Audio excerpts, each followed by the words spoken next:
A man can be seen cleaning the inside of a building when suddenly a body falls on the truck outside. Two men are talking in a dinner. They have a conversation about alcoholism and the importance of forgiveness for people like the one in the suit who are recovering alcoholics. The same one says that forgiveness isn't easy after what happened to his family 5 years ago and wishes they could talk about normal stuff instead. Later, the same man is revealed to be a detective as he crosses a police line. Another cop takes him to a crime scene and shows him the dented truck with a dead body on top. He checks the out body and looks up at the buildings surrounding the truck. The other detective can't believe a jump with such a force can happen from buildings that small. The first detective notices that there is no glass on the pavement surrounding the truck and thinks that it rolled out to the place where it was found. The two detectives walk around a corner to find a building that would better match their crime scene. Next to a modern-looking skyscraper, the characters are introduced one by one. First is the man in the hoodie lingering, then the man with a red tie passing by him and walking inside the building. Next is the security guard picking up the phone at the reception desk, and the old lady seen standing in the middle of the lobby confused. Then there is the young woman entering the lobby, passing the security guard at the reception, getting stopped by him, and going to the back of the line to sign the visitor's log. The security guard tells the other man at the reception area that he has to take a package to the 39th and floor. Goes toward the elevators. The guy with the red tie and the old lady want to go inside an elevator, but because it's full, they take the other one that just arrived empty behind them. They walk in and the security guy walks in with them too. As the door starts closing, someone calls out to wait, and the young woman from before walks in too. After her, another person yells, grabs the doors after no one helps him, and walks inside. It's the same guy with a hoodie. Once they're all inside, the elevator starts moving, but very suddenly stops and jams. Meanwhile, an older security guard is watching a hockey game. In the main security room, a younger security guard walks in the room and they chat about the game. He notices that one of the elevators is in inspection mode, so the older security guard calls the building engineer about the problem. While the engineer is trying to fix a broken window up in the building, the guard tells the engineer to check on the elevator first because there are people stuck inside. Back in the elevator, the security guard is getting anxious. The old lady keeps pressing him about emergency procedures, but he doesn't know because he's a temp. The guy in the red tie hits the emergency button and joins the old lady's questioning by asking why he doesn't have a walkie-talkie. A voice comes on from the comm system in the elevator, telling them that he knows they're stuck and that there is an engineer on the way to see what's wrong. The older security guard is the one talking to them over comm and asks them to say something in the camera, which makes him figure out that there is something wrong with the microphone and he can't hear them. The security guard on the elevator tries calling the lobby from his cell phone, but gets no signal, so the young woman gives him her phone. The call is short and loses signal fast. Music starts playing in the elevator, and the guy in the red tie starts singing, annoying everyone inside the building. Engineer is on his way to the machine room at the top, where the wind sweeps off his hat and he almost falls off the side. Back down at the foot of the building, the two detectives are approaching and talking. The detective from the diner finds glass on the pavement, and they see a man nearby sweeping more glass. He tells the man to stop doing and declares the place a crime scene. A huge chunk of glass falling from the building, almost killing his partner, confirms his suspicion back inside the building. The engineer is seen checking the elevator from the shaft. He calls the main security room to tell them that it looks fine, but they will reset it back at the elevator. The older security guard tells the group over comm that the light will be out for about 20 seconds. The lights go out, and when they come back the old lady screams at the security guard to get away from her, to which he apologizes, telling everyone that he's very claustrophobic. The third man pushes a panel from the top of the elevator, and air starts coming inside. The security guard asks if they should try climbing up, but the other man says that it's dangerous going up the cable. Back at the machine room, the engineer asks the main security if the reset worked, and when they answer that it didn't, he says he'll go check out the problem from the basement. The two guards in the main security office talk about the broken window in the building and how someone might have jumped traffic that morning. The younger one is very concerned to hear that. Back on the elevator, the man in the red tie gives the old lady his business card. The group starts having a conversation, prompted by a comment he makes about the old lady. He tells them that he knows how to tell if someone is rich, and compares the old lady to the young woman, saying that the younger one's clothes look expensive. She turns her back at him, but quickly reacts, saying that he grabbed her behind. As the lights in the elevator start flickering, the older guard in the main office calls the engineer, asking if he is doing that. The engineer says that he's just looking at the elevators from below and that it looks fine from there too. He pulls a lever on the side of the elevator and asks if that helped. The older security guard informs the engineer that there had been no change, so he says he will go back on the roof and reset it manually. The lights in the elevator flicker again. They're watching it happen from the main office when the younger guard sees something strange on the screen. That scares him.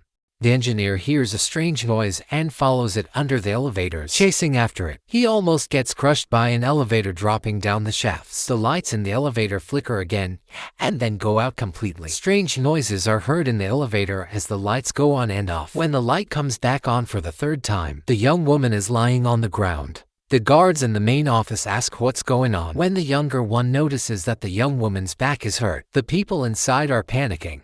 Red Tie Man notices that he has blood on him and tries to hide it from the others. The young woman says that it felt like something bit her. So the third man asks if anyone has anything sharp that might have hurt her. The security guard in the elevator then sees the blood on the man with the red tie. As he tries to explain that she just fell on him, the security guy goes to frisk him for a weapon. The guards watching for the security room decide that they need to call the police, since there has now been an assault inside the elevator. Outside of the building, the cop from the diner is talking to the call about the elevator comes in. He sees that the call is about the building with the broken window and takes the case, bringing along his partner. Back at the main office, the younger guard finds the footage from the moment he saw something strange on the screen and shows it to the older one, who dismisses it as just grain. The younger one grabs his cross, certain he'd seen something evil, but the older one tries to calm him down.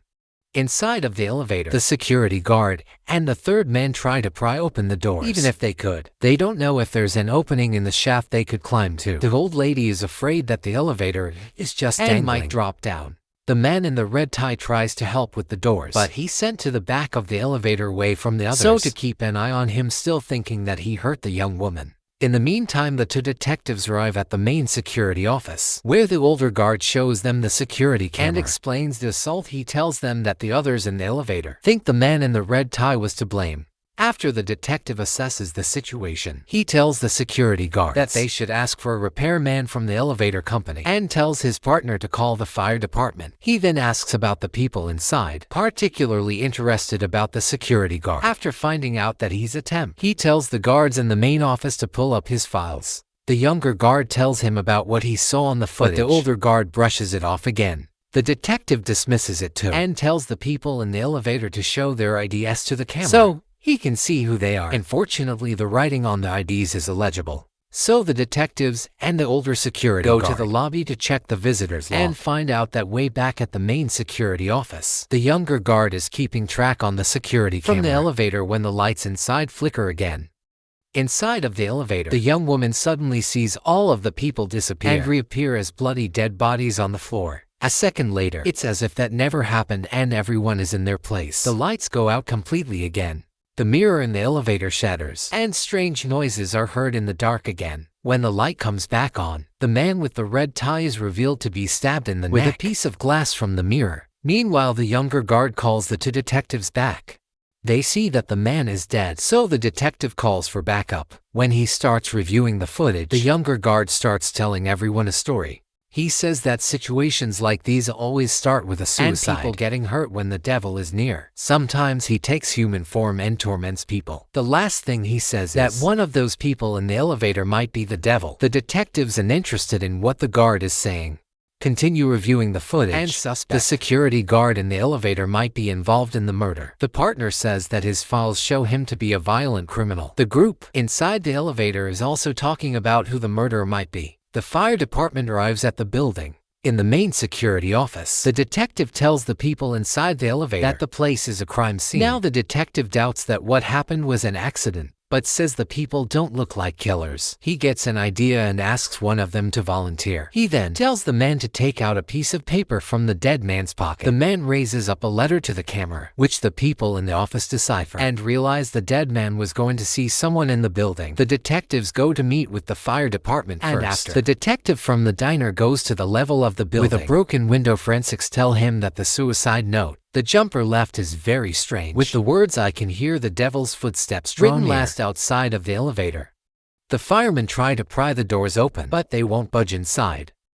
One of the men is trying to get out through the top of the elevator, but the security guard pulls him back down, thinking he's trying to escape. The detective is talking to the person from the building that was supposed to meet with the dead man. From the elevator, he finds out that he was a scam artist and asks the person for a list of the people he has scammed. Back at the elevator, the people start frisking one another. Meanwhile, at the main security office, the detective is back and tells his partner that one of the people probably didn't sign it. If they were out to kill the man with the red tie, they wouldn't be stupid enough to do that. He gives him the other list and tells him to compare the two. Then he goes over to the security guards, and the young guard shows him the face from the footage. But in turn, the detective shows him the apology note that was left by the person that killed his wife in a car crash. He says that people can be evil without the help of the devil. While they're talking, the old guard is reviewing the footage when he finds the moment when the young woman thinks someone grabs her. The footage doesn't show anyone doing it. The detective thinks she's lying and becomes suspicious of her too. They see the people in the elevator frisking each other and tell them to stop inside the elevator. An argument starts up again, and the old lady threatens to pepper spray the security guard. He grabs the spray from her hands. In the main security office, the older guard is calling the engineer, telling him to stop disappearing. The engineer is climbing down the elevator cable and can't get his walkie-talkie to answer. He slips down the cable, and a chain from his protective gear tears open. Inside the elevator, the security guard is taunting the old lady with the expired pepper spray. When something heavy drops on top of the elevator, they can hear the old guard's voice from the top. In a moment, blood starts coming in from the top panel. They can still hear the walkie-talkie and figure out that it's the engineer that fell. They can't break off the panel to help. The detective goes to the roof to check on the shaft and sees the engineer on top of the elevator, probably dead. Tells everyone that the people inside of the elevator can hear the walkie-talkie and that they should switch channels. He orders the fire department to get inside the elevator. Trough the wall. The firemen start digging trough the wall. Looking trough the footage in the main office, they see that the old lady was stealing wallets. The detective comments that all of them were bad people. As he's looking at the screen, the footage from the security cam glitches again and shows all of the people inside, but only the cop can see that. Next, they find footage with the third man and see that he had a satchel with him when he walked in the lobby. But no satchel in the elevator. The lights in the elevator start flickering again, then go out. The security guard lights a match, and there's something strange next to him. When the lights come back on, the old lady is strung up on one side of the elevator dead. The detective sees that on screen and calls for a lockdown of the building, with everyone inside going to the lobby. The older guard goes to the basement.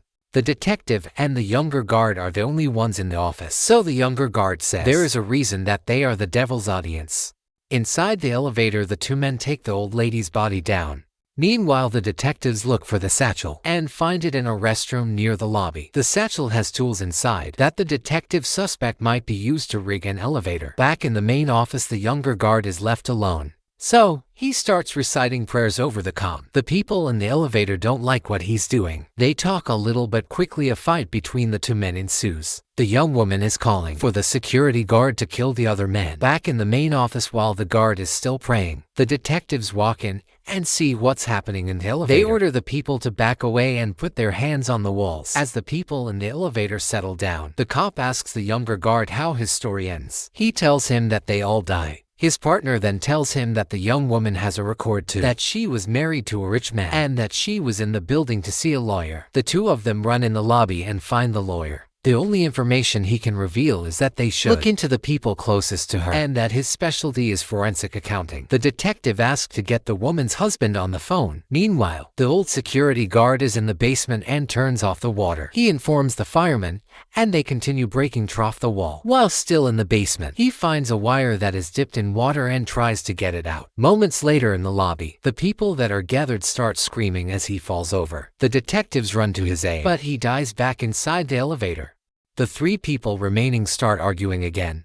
The two detectives come back at the office, saying that the younger woman's husband might have arranged all of it, since he owns the security company that works in the building. The cops think that the security guard inside the elevator is responsible, and that the other two victims were just a decoy. Back in the elevator, the lights go out again. The detective tells them to use their phone screens as flashlights, but their phones get ripped out of their hands. The lights go out, and the next time they come back, the security guard is dead. The two people left grab a piece of glass in a panic and stand prepared to defend themselves. Desperate, the detective asks the younger guard how he can help them. He tells him that they should take responsibility for who they are. So the detective shares a personal story with them about that and asks them to put the glass down. They do it reluctantly. Suddenly, the lights go out again, and they come back on. The young woman is lying on the ground with a piece of glass in her throat, as the man is seen trying to help her. The body of the old lady rises behind him, saying that it's his turn now. The man has a flashback of himself driving a car. He's reaching for a bear when he crashes into another car.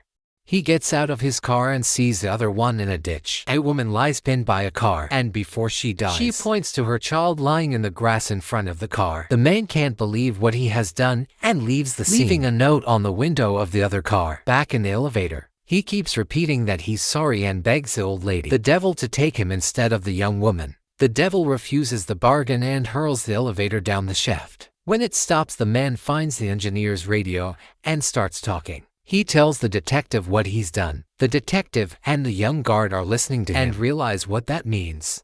Inside the elevator, the young woman finally dies in his arms, and the devil is angry, saying that she really wanted him. The lights go out and come back on again. As the firemen are opening the doors of the elevator, the man is the only one left alive. Spared by the devil, the old lady had disappeared.